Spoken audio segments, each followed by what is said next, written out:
Today's video, we are going to be going over the vertical for emo, how to play around all the different emo headliners and what compositions you can expect when playing around this line. I do want to say this is the final video of the series, so if you've made it this far or you've been watching up until this entire PvE cycle, thank you guys for watching. I appreciate you guys so much, and let's just get on to today's video real quick.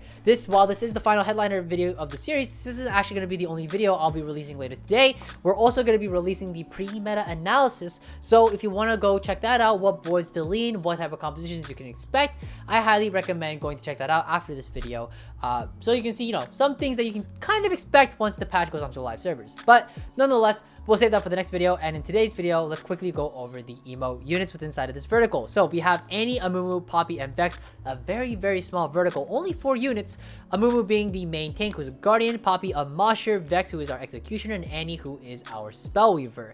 Annie being the only 1 cost and Poppy being the only 4 cost. There isn't too many compositions to really talk about, but let's just hurry up and hop into the first headliner, which is going to be Annie reroll. Now, obviously, with a 1 cost reroll, you are probably going to be rerolling on 5, trying to hit that Annie 3, and then tempo your way up until a fast 9, and then pivot out into a 2-star 5 cost, ideally Ziggs, because obviously this Annie 3 will not hold up in damage compared to a Ziggs 2. Currently, right now, the main line seems to be 5 spellweaver, and then you can actually just play vertically into spellweaver. You just keep pumping into spellweaver, and that seems to be totally okay. I will say this though, 5 spellweaver and 3 spellweaver, they're not that different from one another. So you'll often hear a lot of even the top players say like 3 to 5 doesn't make a lot of sense, but 7 is a big jump. So you either want to be playing really 3 spellweaver or 7 spellweaver, but that's for like, in terms of your end game board. Keeping 5 on your board is just, it's kind of this weird in between that you don't really want to be playing around. In terms of itemization for Annie, Shojin, Archangel's JG seems to be what's best right now. The way that blue buff works with emo is a little awkward. Blue buff doesn't actually really do anything for Annie, and if you want to explore more about this interaction, you can go check out Ladek's video. I will put the link in the description below. I'll even timestamp it in the link. That way you can just immediately just hop into the blue buff. He does a much better job explaining the interaction than I could. So I highly recommend going to check this video out if you haven't done so already.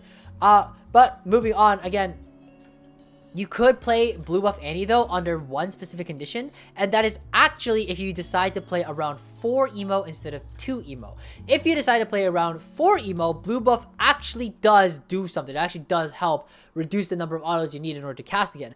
But within 2 emo, you actually want Shojin, so please keep that in mind. Again, the board is very simple, but I will say this though, this board, at least right now, doesn't feel that great, but this is getting patched, and Annie 3 is actually getting buffed with the micro patches coming out on Twitter, which again we'll talk about more in the meta analysis, but that is something to keep in mind. This is a composition that could be viable on the first day of the patch. I should also mention that Annie, yes, does have a secondary trait, which is in case you find her with a +2 emo, you could technically play into this line. I don't know if I would fully recommend it, only because that it's definitely a lot easier to play vertically within spellweavers if you have +2 spellweaver.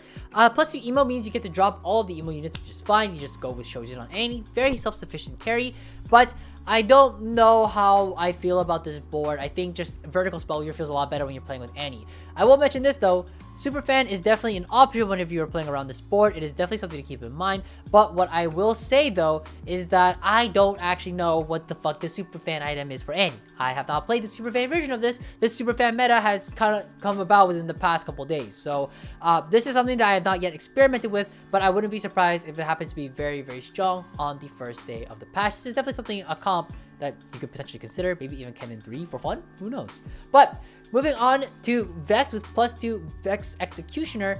I said +2 Vex Executioner, like that's a thing. It's just +2 Executioner. This is the general core of Vex, especially when you're playing around reroll. It's just Amumu, Vex, and Nico. Super simple core to play around, and it's not that hard to play this board. If you really wanted to, you could just play like a Twin Terror version of this board.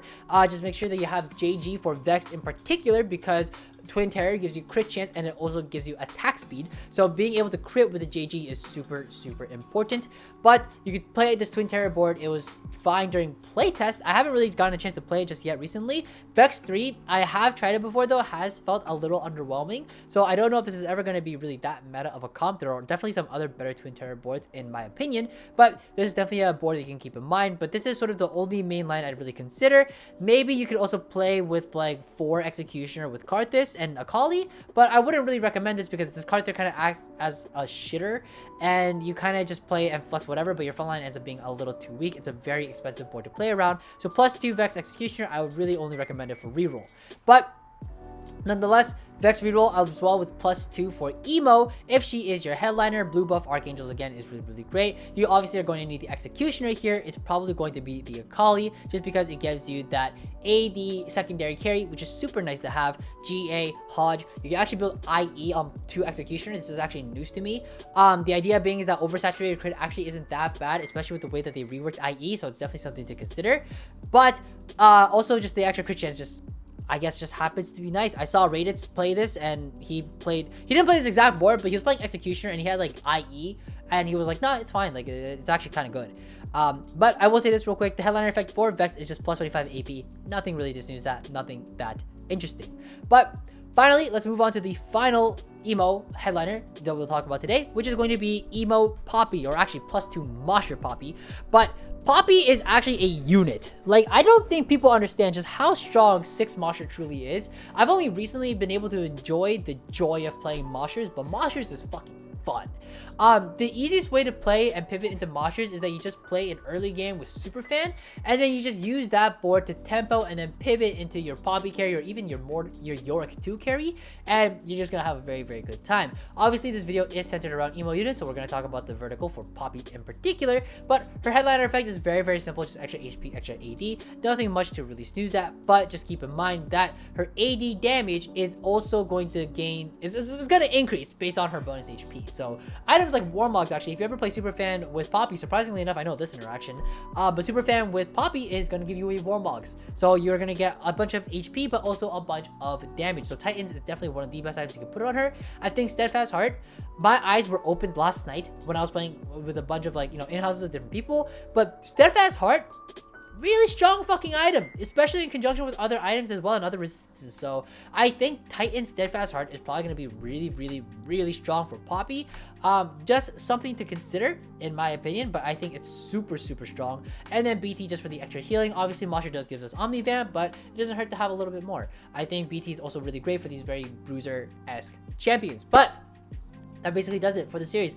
Very short video, very small vertical, but thank you guys for watching. I'll see you guys in a couple hours actually, because I'm going to be filming another video right after this, and we're going to talk about the pre-meta analysis, which is going to be a banger of a video. It's going to be pretty long, but thank you guys for watching. Thank you guys for sticking around during this PvE cycle. I know this might have not been like the most like entertaining or fun type of content throughout the PvE cycle, but the whole point of the PvE is to just get familiar with the units. So starting tomorrow, we're going to get back to our meta analysis, our VOD reviews, even some deep dive videos, some new types of content to be expecting for set 10. So I hope you guys are looking forward to that. We might not do daily uploads, but it should be pretty close.